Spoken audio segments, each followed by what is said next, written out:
So good afternoon to you, Dorothy's family, who have gathered here as you have gathered many times in the last couple of years for other family members. Only this time it's a little different. 11 months ago it was your dad, now it's your mom. And you gathered to remember the woman she was, the gift she was to you, her family, and to commend her to God. This is not an easy time for you. It would have been easier if there had been able to be more of the community to support you. But you were the ones she loved the best. You were the ones who meant the most to her. And so it is right that you should be here to say goodbye, to remember, to give thanks to God for the wonderful mother and grandmother and great-grandmother that she was. Others will be able to watch this later on, members of the community, and they too will join you in their hearts as you mourn Dorothy this day. As we gather, let us listen for words that have brought solace and hope for generations to people. In the book of John, Jesus said, "I am the resurrection and the life. Those who believe in me, though they die, yet shall they live. And whoever lives and believes in me shall never die." And again in the book of John, these words are written, "Let not your hearts be troubled. Believe in God. Believe also in me. In my Father's house are many rooms. If it were not so, would I have told you that I go and prepare a place for you? And if I go and prepare a place for you, I will come again, and I will take you to myself, that where I am, you may also be." Let us pray. For decades, O Lord, you gave Dorothy to her family and to her community. And for decades, she rose to every challenge. She taught, she loved, she visited, she raised children and adored grandchildren.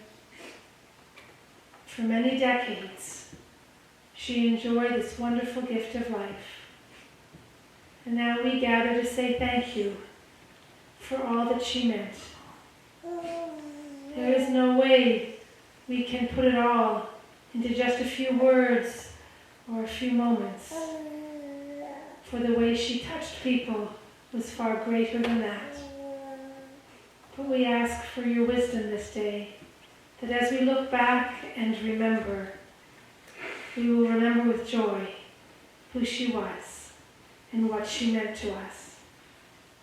We ask for wisdom, that as we look back, we will see the imprint she made on the lives of so many. Give to us grace this day, and to all those who mourn, whether here or in other places, may you give them hope and courage and peace in their heart. We pray this in your name. Amen.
grandchildren who are going to share some memories to come forward and do so at this time.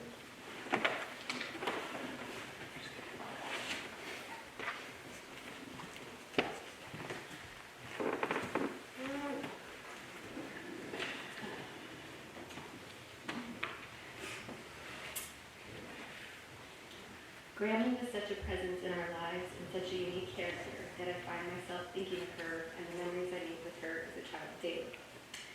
This became even more true after having my daughters. Take even yesterday. I wake up with kids and the first thing I reach for is the same thing Grammy always did. I share her advice. A nice big cup of strong black coffee.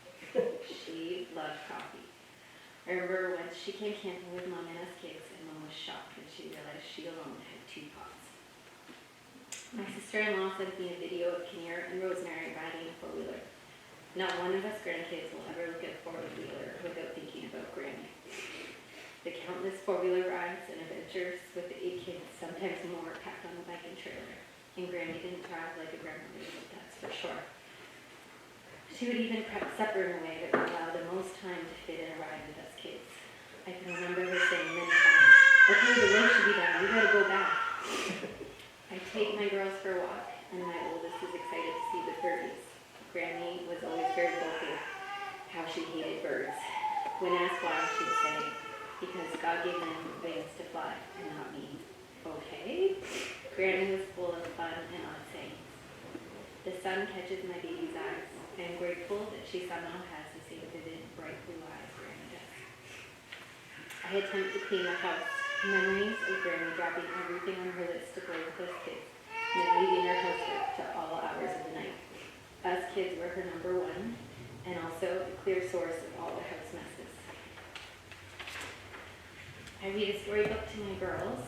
As I'm reading Cinderella, I think Grammy's version is better. Memories of sleepovers at her house, all 8 of us piled up in the kids' room with psychedelic 70s wallpaper, while Grammy tells her own, much funnier version of the classic fairy tales come back fondly.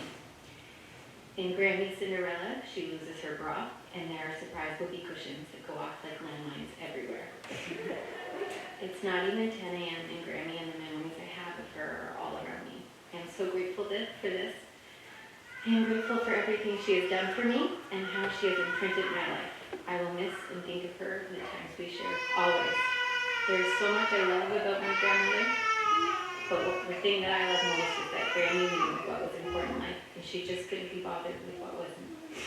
For example, she was not one bit vain. Who you were was 100 times more important to Grammy than what you look like. Watching her apply makeup, if you can even call it that, could have easily been a comedy sketch. Her whole bag consisted of 2 items, liquid foundation and bright pink lipstick. She put some foundation in her hand and did a quick up and down scrubby motion, and done. Her lipsticks were always shaped like a thin piece of paper at the center because she would put it in her mouth, swipe, and done.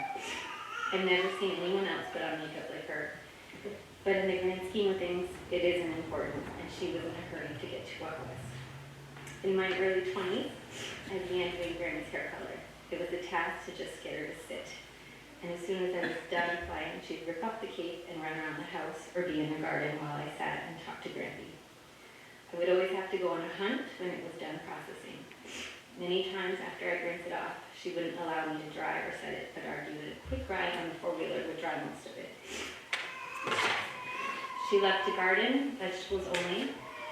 Never saw the point in flowers. With gardens, you produce food to cook, feed, and entertain your family and friends. She'd often say, "What use is a flower to me?"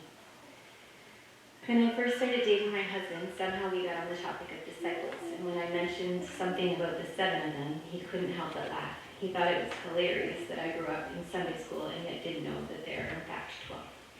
What's worse, I called my sister, who again said there was 7. Now, we had a few Sunday school teachers that I'm going to say that was Grammy's fault. Because again, she knew what was really important.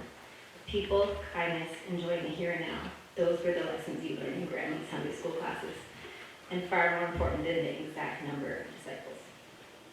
I remember one Sunday when we had a particularly low turnout and the weather was beautiful. She quickly scrapped the lesson she had planned, looked at this kid and said, "You know, the disciples were a team that worked together, like when you're on a sports team." She quickly gathered 4 makeshift bases and we played soccer baseball in the parking lot. Grammy was an avid volunteer. She planned and worked on many events to raise money for Alma School, United Church, as well as other programs for the community. Apple Pie Day, ham and salad suppers, Bible study, bingo at the nursing home, science fairs, the Albert King expedition. She helped organize orienteering and announcement of the curling club for the students. She was also on committees, and I'm sure I've forgotten countless others. An endearing memory I have of Grammy is once coming home very upset after a church meeting to plan the West River Magic Round Day. She said someone insisted that the committee shouldn't be spending the money on children who didn't attend our church. Grammy quickly intervened, saying, some of these kids only get to go to Magic Mountain when they come with us. She said she was grateful that in the end, the majority had agreed to welcome anyone that would like to come. To Grammy, turning away any child, even if they never stepped foot in church, was completely missing the point. Again, Grammy always knew what was really important. I will never forget our first trip to Florida. Grammy was loaded up in the Suburban with us kids. She loved to travel and was game for any adventure with family. I remember waiting in line for the biggest roller coaster at Busch Gardens and hearing, wait, should they be going on this ride? From behind us. After surveying everyone in line, I quickly realized this young woman was talking about us. In a line full of 16 to 25-year-olds, there stood us right in the middle. A 9, 11, 13-year-old and Grammy. I then looked from Grammy to Melissa to Nathan and couldn't decide who was more excited. Grammy never shied away from a good roller coaster. She knew that having fun and creating memories with family was what was important. To say Grammy was hardworking is an understatement. Grammy was a full-time teacher, a daughter, a wife, a mother, a grandmother, Sunday school teacher, Cub Scout leader, UCW member, volunteer. Oh, and somewhere in there, she also went back to school to earn a bachelor's and master's degree. My grandmother was a great teacher, and while she never taught me in school, I'm told this often by people she did. I have heard so many stories, from boiling down roadkill to examining skeletons, to creating an inside-out leotard of organs and muscles that she actually wore. Of the many stories, I have 2 favorites. The first is by a gentleman a few years older than me. He told me he was an awful student, and at first awful to Granny, but she never gave up on him. He said he soon found respect for her even though he hated school, and after many ear twistings, they basically came to an understanding that 1, she knew he hated school and would do her best to make the curriculum apply to him, and 2, regardless, he was going to have to do the work anyway. Come parent-teacher night, he said he was really scared of what his mother would hear. That night, Grammy didn't let on just how bad his behavior had been, but simply told his mother, this boy isn't doing that great in school, but in life, as long as he can be his own boss, he'll be more than fine. And she was right. Today, the student is self-employed, happy, and doing well. The second one I had memories of as a young elementary student, but later in life learned the whole story. I think I was in grade 1 or 2, and we got to skip class one afternoon and go to the gym. There, one of Grammy's students, one of the big kids, prepared a presentation on how to make a paper airplane. He broke down aerodynamics into its simplest form and then showed us steps to make 3 different models. The rest of the afternoon was spent in a frenzy of fun as 30 to 40 colored airplanes zipped about the gym in all directions. I later learned that this particular student had gotten in trouble numerous times for making these aircrafts in class. And so Grammy suggested it be the topic of his next class assignment. Getting in trouble again, Grammy got him to make his assignment into a presentation for the younger students as well. I believe, if I'm not mistaken today, this troublemaker is an engineer. I'd like to finish with a poem I wrote for Grammy. I'm by no means a poet, but I know this is something she'd enjoy. It's titled Grammy Grunt. Grammy Grunt. God broke the mold, but he made that one, is a saying people often do. However, today, it couldn't be more true. We started calling you Grammy Grunt somehow, somewhere along the way. Just who started it, I cannot even say. I've asked everyone, and investigate I've tried. What happened to give you this name? Is it a pun, a family joke between? No one seems to know what it may mean. That is, no one until today. I have figured it out, and I'm incredibly proud to say. First thing you need to know is spelled in all caps. Grunt quite simply means the best. Wondering if this is really true? Well, let's put it to the test. Do you know another Grammy who is so unique it's uncanny? There isn't another the same. Who else could go by the four-wheeling Grammy? What other Grammy is cool enough to be a pyro, but by science lab, uh-oh, the complete waterside marsh, whoops, sorry to the enviro. She was so smart, fun-loving, and kind. There is no way another Grammy was held so dear, loved so much, or had a heart so very big. She loved and in return was loved by all. Students, peers, children, the elderly, family, and friends, even the guinea pig. Each day, soccer, baseball, captured the flag. Days spent with Grammy were never a bore. Grammy had a rope made special just for tug of war. Campfires and hot dogs and s'mores, a paint spinner and three-legged races. She even had cushions reserved just for bases. On adventures she'd load up and take us, strawberry, blueberry, and fiddlehead picking. Who was able to gather the most upon return, Grammy would assess nitpicking. Desserts and goodies were always on hand. Grandma jammies, lily cakes, and Rice Krispie treats in a big pan. The best were the treats with a funny name.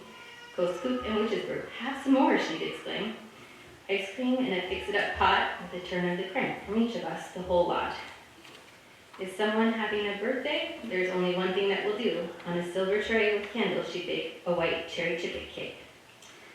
Oh, the homework, essays, and projects you helped me prepare. No other study group would ever compare. Early November, a stapled scrap paper list would appear for us to rate all our wants or needed clothes and gear. During Christmas, there was no question. We were spoiled with every possession. At Grammy and Grampy's, there were games galore. One trip to the old apartment was better than any department store. Go Fish, Rummy, Mildborn, Gilly-Nilly, Sorry, Masterpiece, and Crazy Eights. Of the hundreds and hundreds of Let's Play game dates.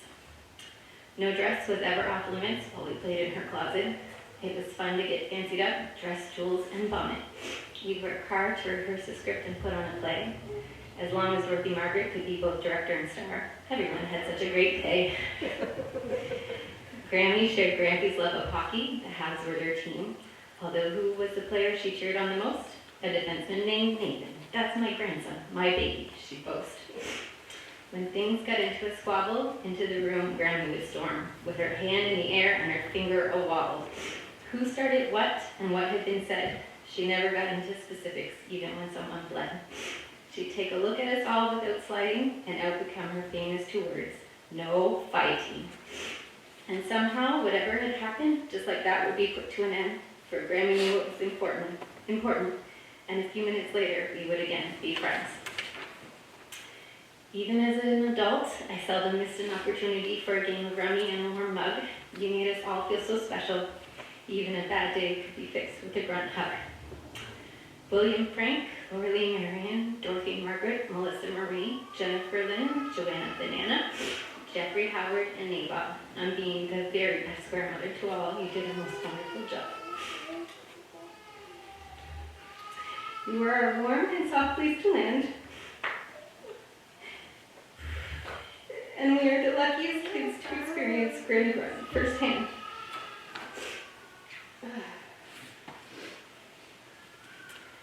Liam, Teddy, Kinnear, Hartford, and Rose will want to hear about Grammy Run, asking how the marsh fire story goes. Nora, Sadie, Henry, Elizabeth, and Vivian will ask to hear Grunt's classic story featuring a Sasquatch and a boogeyman. And so all of the kids, even Julie and Adele, they hear many Grunt stories that their parents, aunts, and uncles tell and then retell. For surely, a grandmother as special as she will no doubt a legend be. Grunt who will live on through your grace, and probably in their children, I would certainly bet, at any rate. The legend of the beautiful 80 years that you lived, of fun, joy, and love you certainly filled. Of all the greatest gifts of my life, the question is answered with no strife. What tops the list and is up at the front is having the pleasure to call you my Grammy Grunt. And so, as we have all finally learned the truth, today we put our Grammy Grunt, our Grammy the best, to her much-deserved rest. You're just kidding.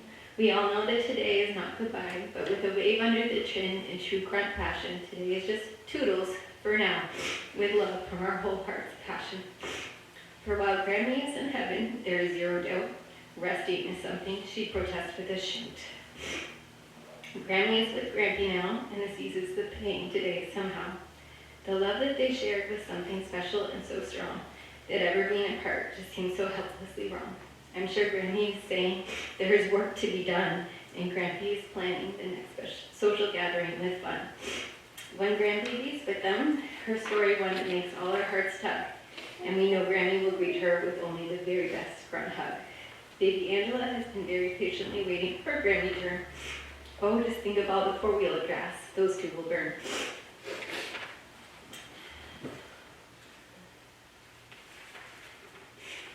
Grammy and Grampy are surrounded by loved ones, treasured family members and friends, and what about the loved ones they've left here? Well, they are watching us all with very loving and dear. And in case you forget, as from time to time you can and you might, remember Grunt's example, hold it dear and oh so tight. Know what is truly important and forget all the rest. Live your life as she did and simply be your version of the best. To close, I'd like everyone to join me on three in a grunt grunt. 1, 2, 3. Grunt grunt.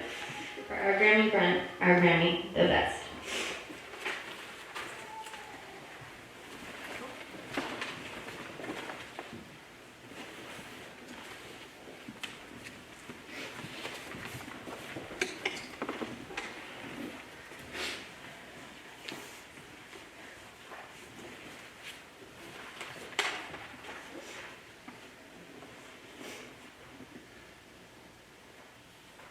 The problem with trying to write or say something about Grammy is that nothing I can say can ever really do her justice.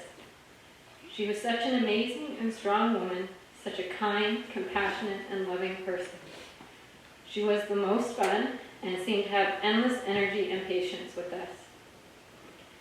She was generous in everything, but especially in her time and attention. She was entirely selfless, making sure everyone was taken care of before herself. Always the last to eat and rarely even taking time to sit down. Without exaggeration, she left a mark on so many people. I can't tell you how many times I've met someone and been told their stories from having been one of Grammy's students. How much she impacted their life and how much they cared for her. It seems like everyone who passed through Alma adored her and was better for having met her. And I think about how we are all so blessed to have had her as our own. She is still talked about in teaching circles, having been ahead of her time, implementing and pushing for teaching practices that are more on point with that of today's. I actually read an article not too long ago that was praising a teacher who was engaging students in learning by wearing a skeletal-like costume. And I instantly flashed back to Grammy, 25 years earlier, doing the same thing in her tight anatomical unitard. I want to say it was the muscular system or a combination, but it was a bit horrifying, but definitely memorable. And if I'm correct, it also doubled as her Halloween costume for a while. Nothing Brent did was ever boring. Rather than settling us all down, her bedtime stories would have us in fits of laughter. Breaking up a fight turned to giggles as she came in wagging her finger, saying, "No fight." There are so many memories, and the truth is that I can't think of anything and not be reminded of her. Everywhere I go, all I see are reminders and all the little ways that she used to be. Something silly she used to say, the stories she used to tell, or something I can't believe she let us do. Even seeing that particular hue of blue that is unmistakably that of Grammy's eyes.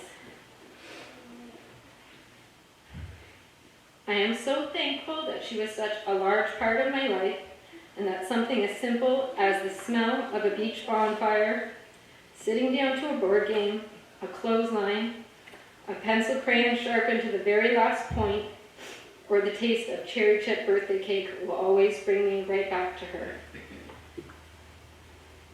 What I don't remember is a whole lot of no's from Grammy.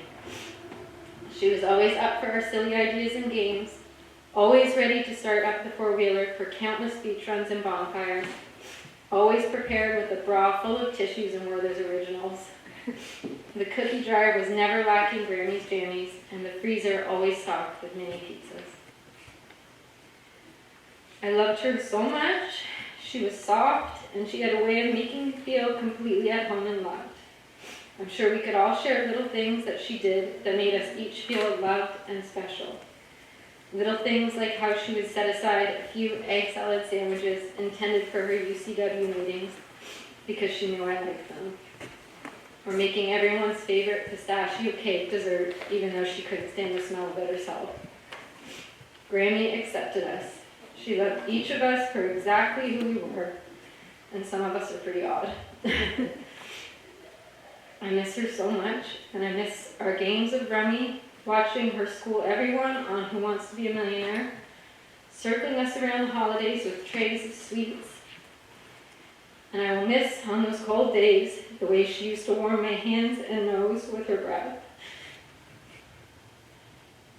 We all loved her so much, and I think I speak for all of us when I say we just want to make her proud and to even come close to the example that she set for us. I only hope she knew how many lives she touched, how many of us are better for knowing her, and how much we all loved and appreciated her. We love you, Grammy Girl.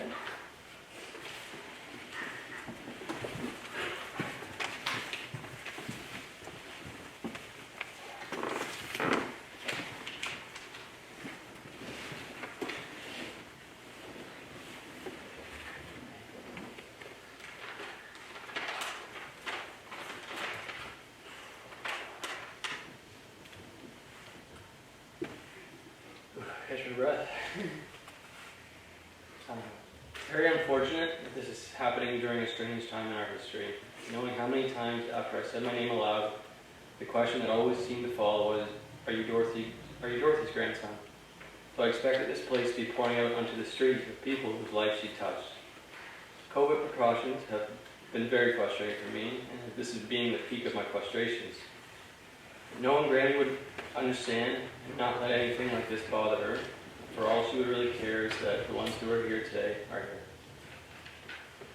A game I always try to get Amanda to play with me after I get home from working out west for 2 weeks is a series of questions. What was the weirdest thing, the funniest thing, and the best thing that happened when I was gone? So I thought I would sit and think and come up with a couple of those moments I shared with Granny. The weirdest moment.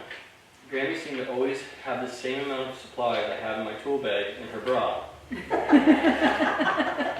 seemed to be able to save the day with something stored in her bra no matter what was needed.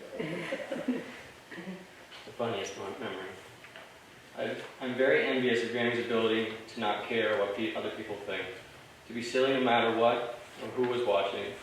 As I frequently tested this by asking Granny to do a little dance. It wouldn't matter if we were with a few friends or 100 strangers, she would stop what she was doing and do the funniest little dance. The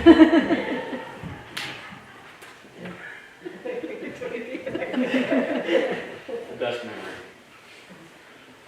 From a young age, I enjoyed hunting, even though the sight of guns gave Granny goosebumps and made her slightly faint. This wasn't on my list, but as soon as I pulled it out of the bag, she'd go, "Whoa!" and roll over. She would still haul me around on a four-wheeler looking for groundhogs.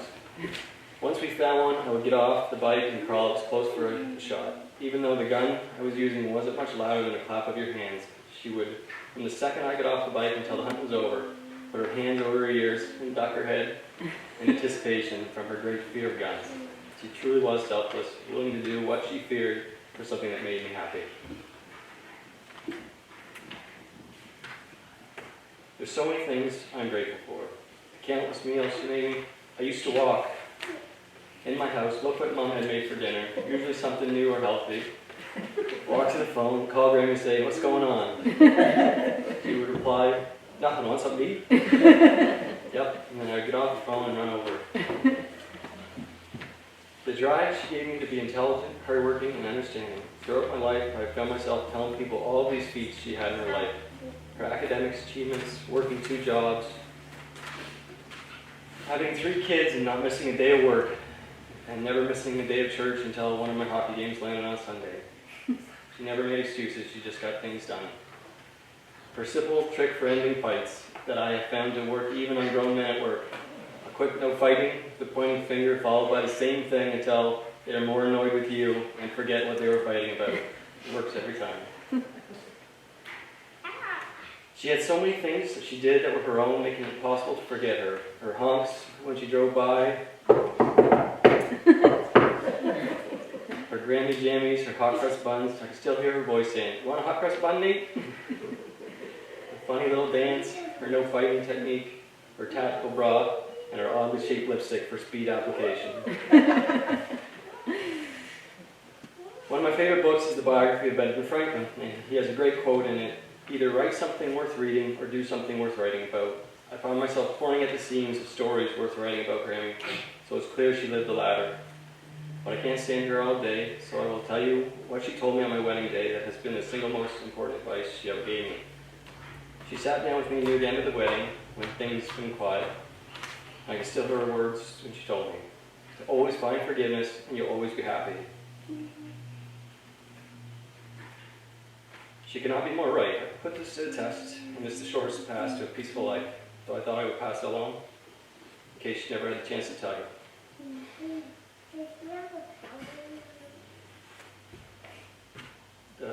The last of her favorite traits was her way of saying goodbye. Shiver.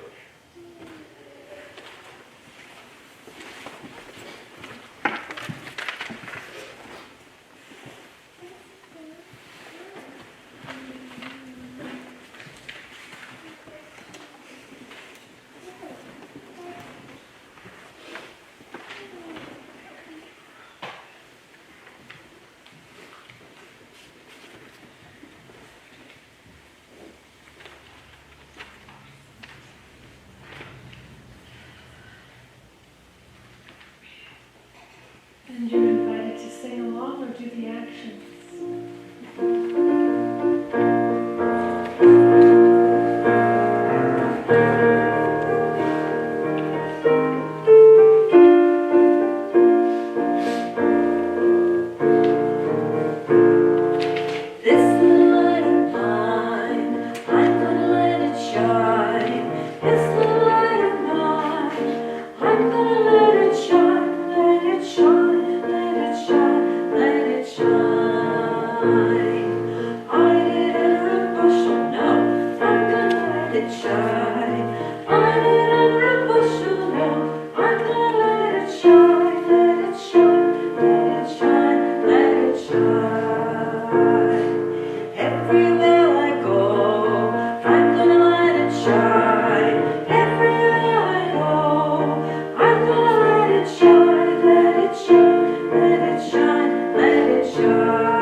And thank you to the grandchildren who had such lovely words about their grandma.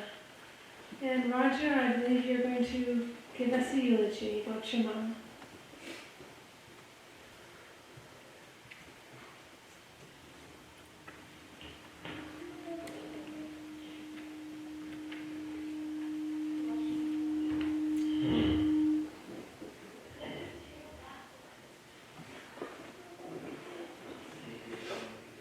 Thumbs up if they hear me. Thank you.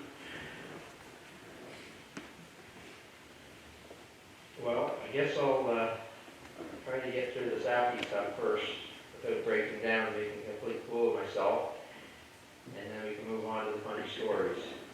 I'm really starting to wish now I didn't write 19 pages. I once tried to find out from Mom what she believed regarding what happens after one dies. She handled the question like a politician. She never really said there was definitely an afterlife, that there was not, or that it was impossible to know. However, she did tell me that if you're a good person and try to have a positive impact, your spirit lives on in the memories of your family and friends. I found that to be both logical and comforting.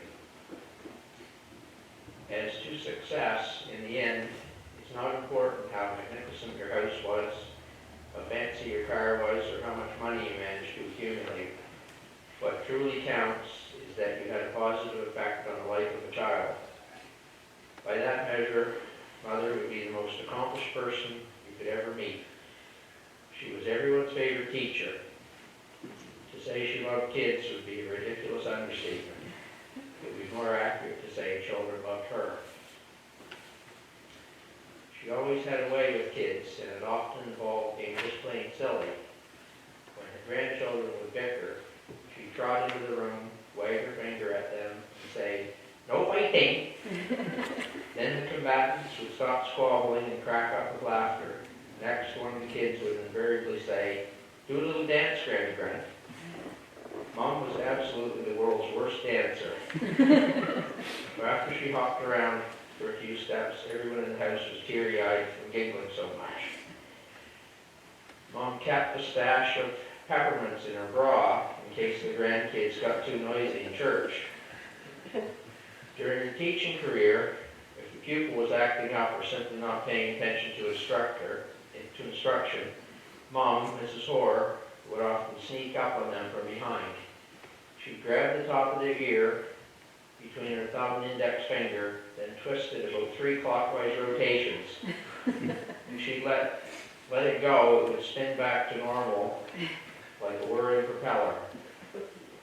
She also had some novel methods of getting students to remember what she was teaching them.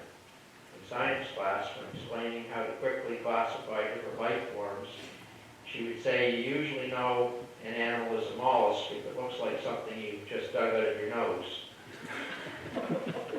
When I tried to think of a single word that best described my mother, the word that came to mind was selfless.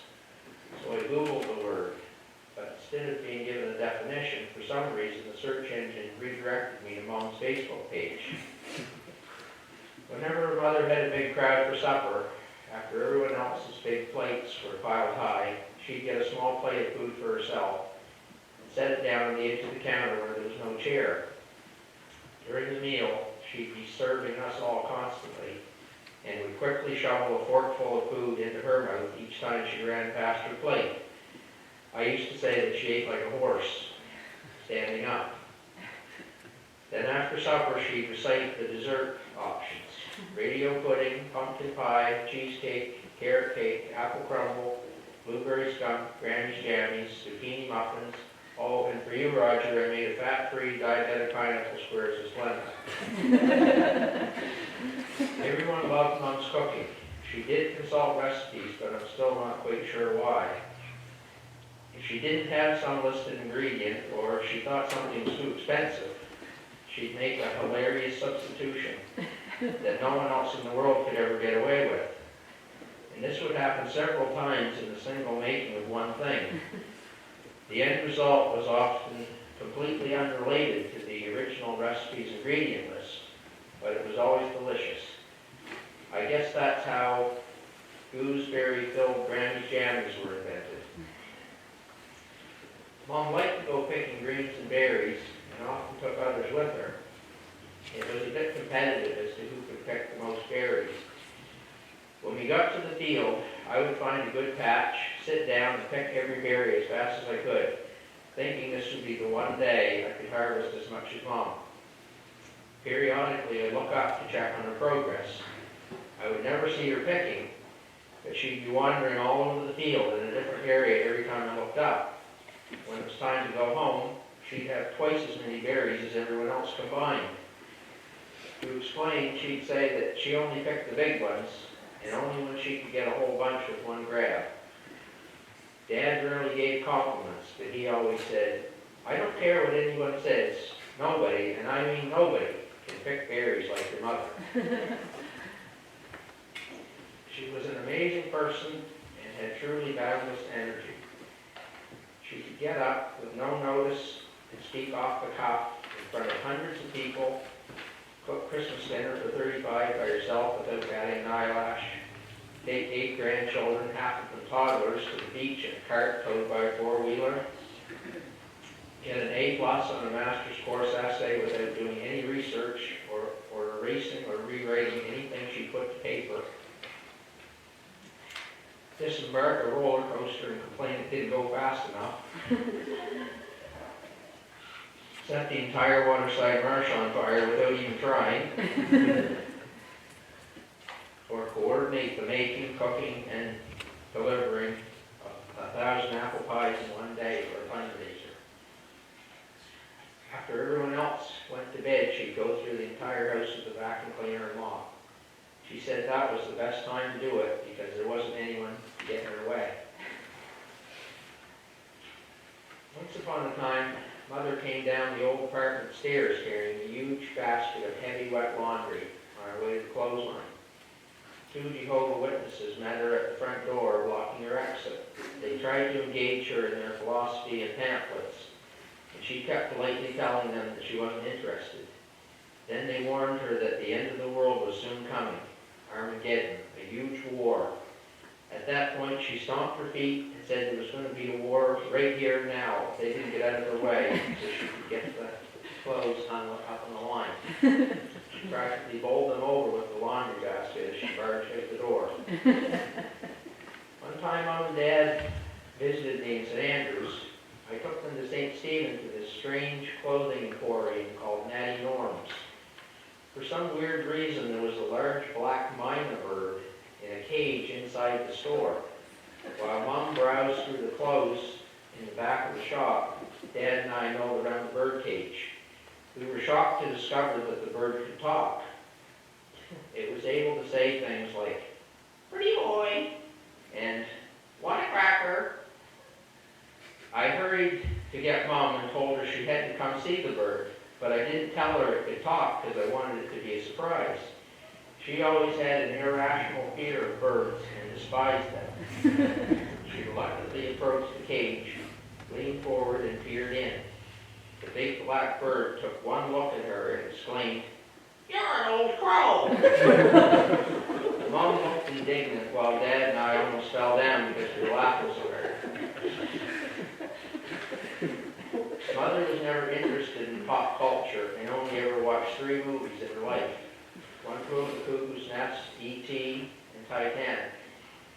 She was completely oblivious about TV shows, actors, music, singers, etc. One time Sandy and I were telling someone how people will often name their pets after cartoon characters in the latest animated blockbuster. Lately there had been kittens and puppies named Nemo. Mom overheard. She laughed and, expressing disbelief, said, "Even I know it's Nemo." Despite all her intelligence and many talents, she was not the least bit artistic.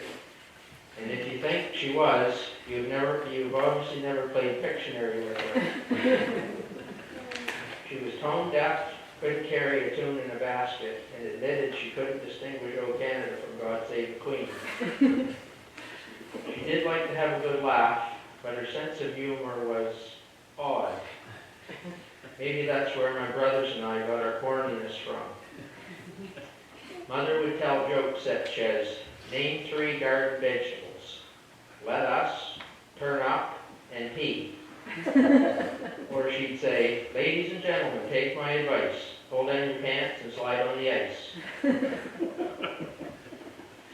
One expression she used variably as either an insult or a term of endearment was to call someone a pardon knit. Whenever I asked her what she was up to, she'd always come back with, "Oh, about 5 feet."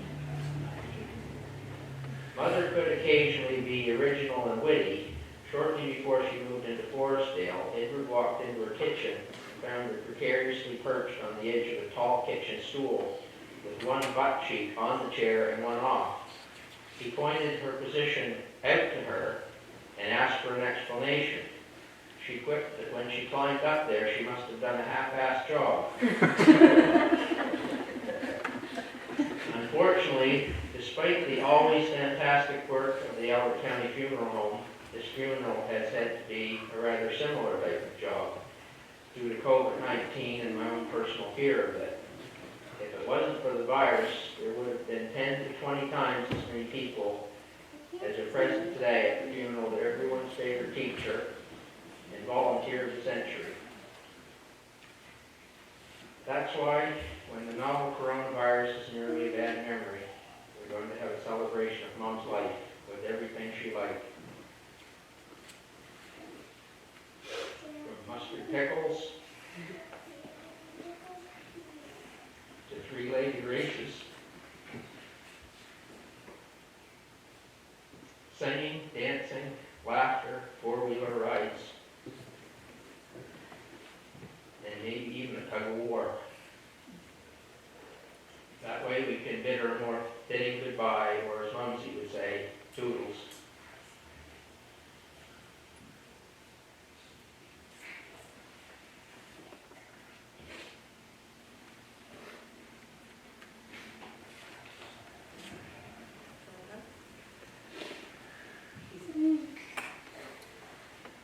Thanks, Roger.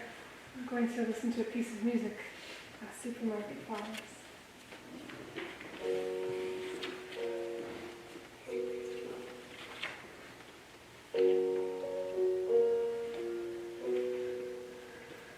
I took the supermarket flowers from the windowsill, threw the day old tea from the cup,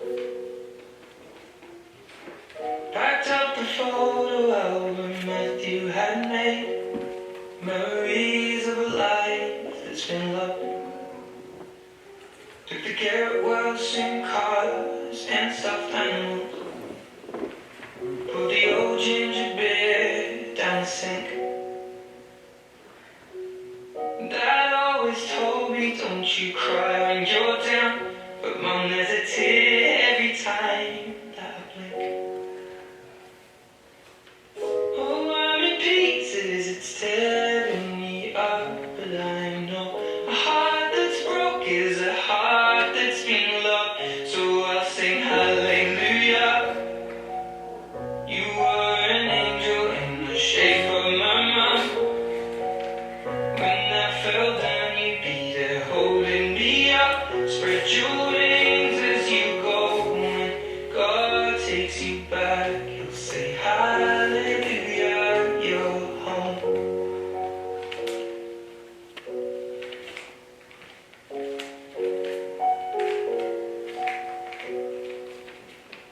Fluffed the pillows, made the bed, stacked the chairs up, folded your nightgowns neatly in a case.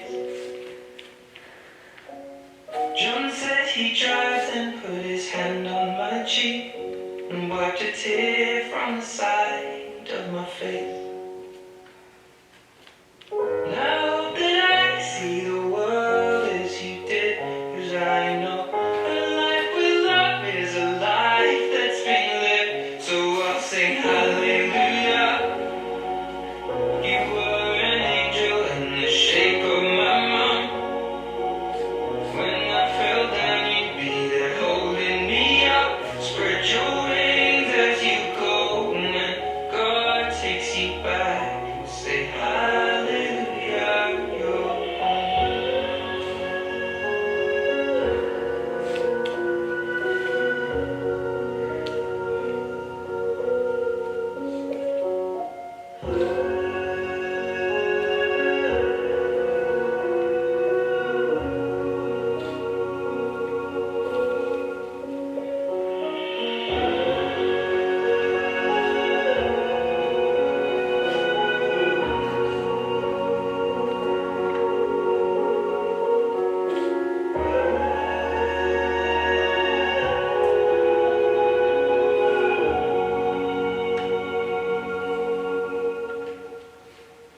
Hallelujah, you were an angel in the shape of my mom. You got to see the person I have become. Spread your wings and I know that when God took you back, he said hallelujah, you're home.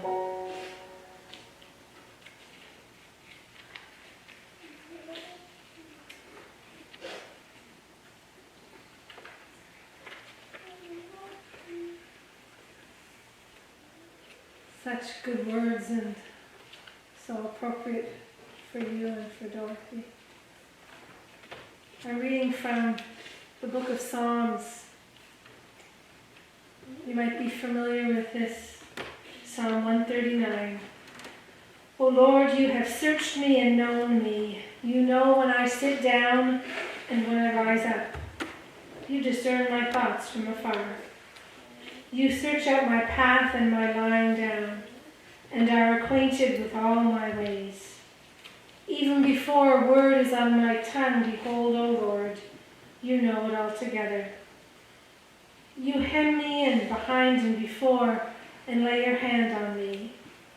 Such knowledge is too wonderful for me. It is high, I cannot attain it. Where shall I go from your spirit, or where shall I flee from your presence? If I ascend to heaven, you are there. If I make my bed in Sheol, you are there.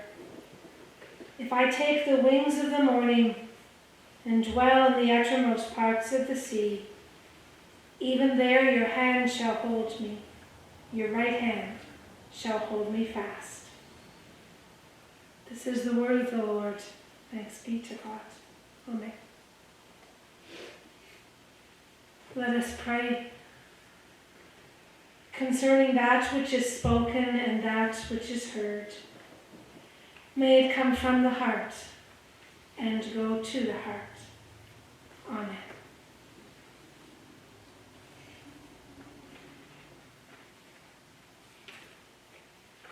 There is a big difference between knowing this day was coming and sitting here today. There's a big difference from knowing that your mom, your grandma, that Dorothy had Parkinson's disease and living with the reality of the illness. And this last month, the reality of that particular sickness has become very evident to all of you. But however difficult it was, you sat with Dorothy, with your mom, with your grandma, with the one who was part of your family. You sat with her, you visited her, you told stories, and over, you told her that you loved her. Because that is what we do. When you love, like you loved your mom, like you loved your grandma, you hang in there with people. You hang in there through the good times. And from what you've said, there were multitudes of good times. And you hang in there through the difficult times. And there were some of those. Most recently, you would have noticed them. It is what God does for us. He hangs in there with us. Through our belief, through our unbelief, through our wanderings, through wherever we go, and our mistakes, God just hangs in there with us. I must admit, sometimes baffles me, this amazing love of God. But how many times did Dorothy hang in there with you, her family? She raised 3 boys, Edward, Aaron, Roger, 3 boys. And maybe, just maybe, on some days, you weren't the easiest kids in the world to raise. I'm guessing here, 3 boys might not have been a picnic. Maybe she would have shook her head and wondered how she was going to keep going. But she never gave up on you, ever. She showed you what love is. For 35 years, Dorothy taught. Half of Alma she taught, and then all of their relatives as well. She taught some pretty difficult kids. Some kids who came from tough homes. Some kids who didn't want to learn, who weren't in favor of school. She taught her own kids. There wasn't a chance any one of the 3 of you would ever get away with not doing your homework, because your mother would find you out, because she was also your teacher. You couldn't make any excuses because she was with you all the time. Through Sunday school and youth group, cubs and food events, teas, volunteer positions everywhere, Dorothy showed what love is. She never gave up, ever. And God doesn't give up on us either, none of us. Jesus sat and ate with Judas, who betrayed him and sold him out for 30 pieces of silver. He forgave the thieves hanging on crosses, and he took the hands of others that nobody else would take. Jesus never gave up on us. He still doesn't. The rest of the world might label us outcast, unloved, unwanted, criminal, but Jesus just calls us my child.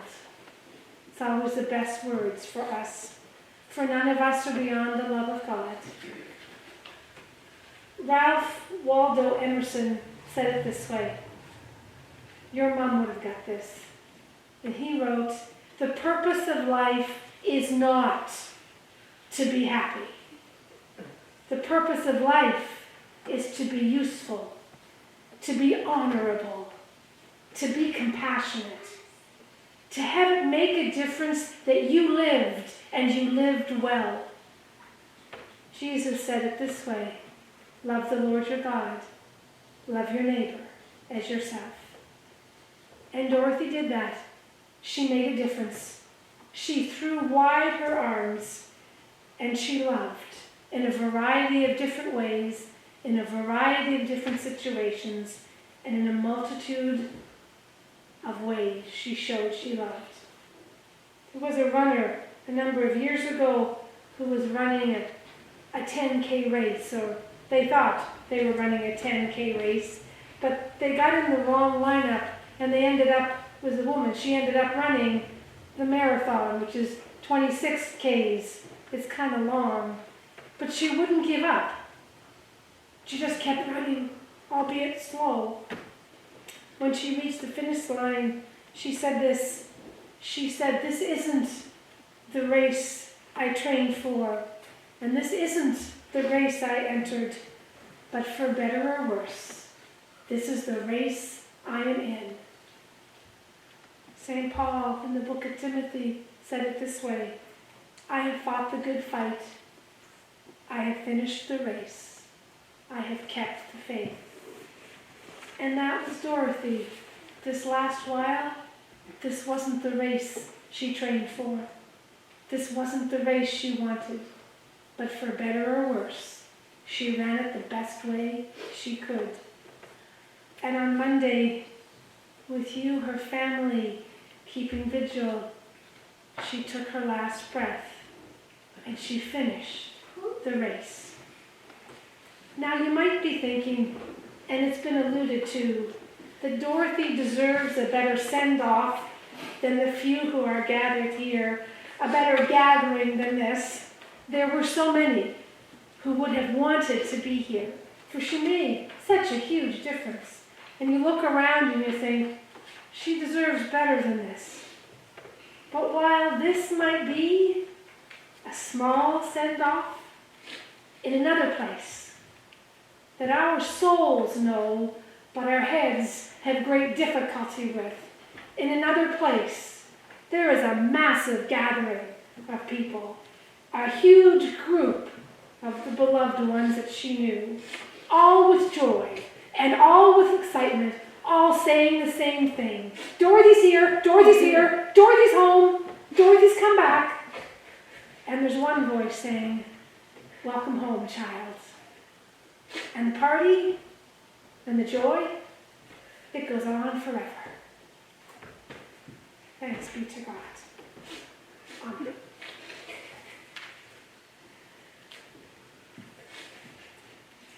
And Dorothy Margaret is going to sing.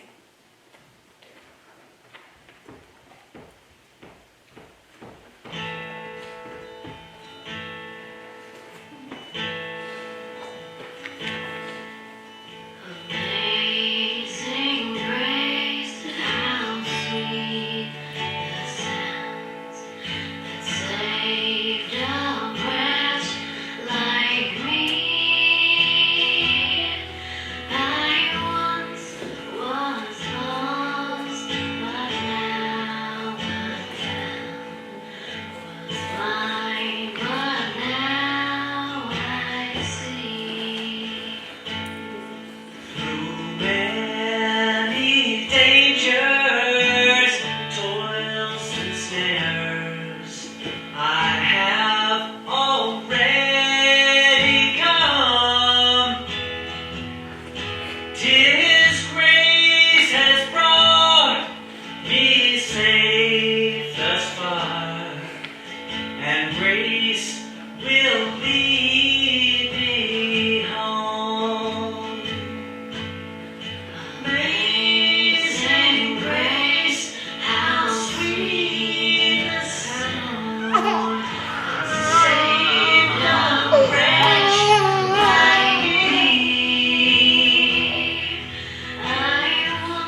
Dorothy was blessed not only with grandchildren who could speak, but grandchildren who could sing.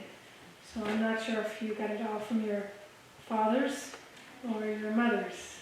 But you were a gift to her, and you were a treasure. Let us join together in prayer. It is always grace that gets us home. It always is the wonderful love that you give us, O Lord, that welcomes us back. We thank you for Dorothy, for Dot, as she was known by many, for the life she lived. And even though 8 decades seems like a lot, it's never enough. We thank you for the children she raised, all the while teaching and running organizations in her beloved Alma, and for the grandchildren she adored, and for the way she was exactly what each one of them needed at particular times.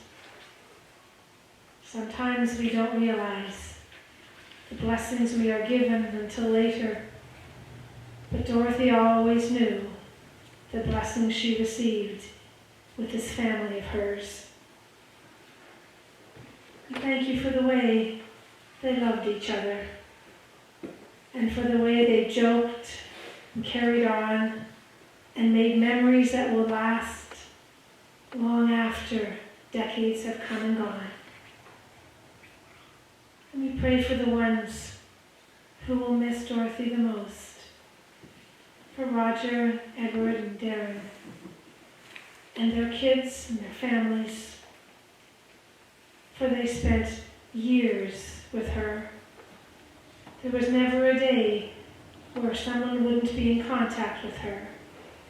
They could run over and visit, make a phone call and check in. And this will be hard for them, as they are no longer able to do that. There will be times when they will think, oh, I should tell Mom that, and they won't be able to. So give them peace in their hearts as they look back and give thanks for the wonderful mother they had and the grandmother that made so many memories with them. And we pray for the folks who are not here, but who would be here if they could. COVID might keep us apart, but it cannot lessen the power of love, and it cannot lessen the memories others share. So for those who will listen from afar, we pray peace and blessing on them as they remember the gift Dorothy was to each one of them in a variety of ways.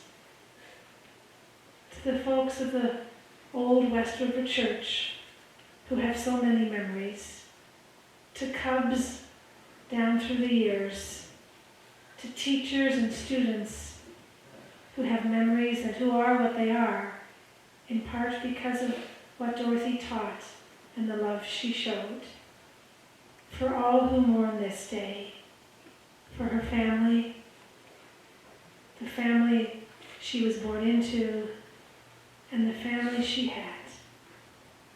Dry their tears, give them hope and grace, that they might know the one they love is with you. Be with those here, O Lord, and be with those further away.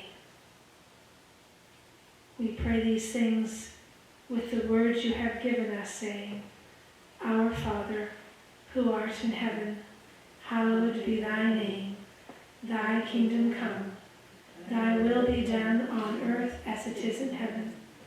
Give us this day our daily bread, and forgive us our trespasses, as we forgive those who trespass against us. And lead us not into temptation, but deliver us from evil. For thine is the kingdom, the power, and the glory, forever and ever. Amen.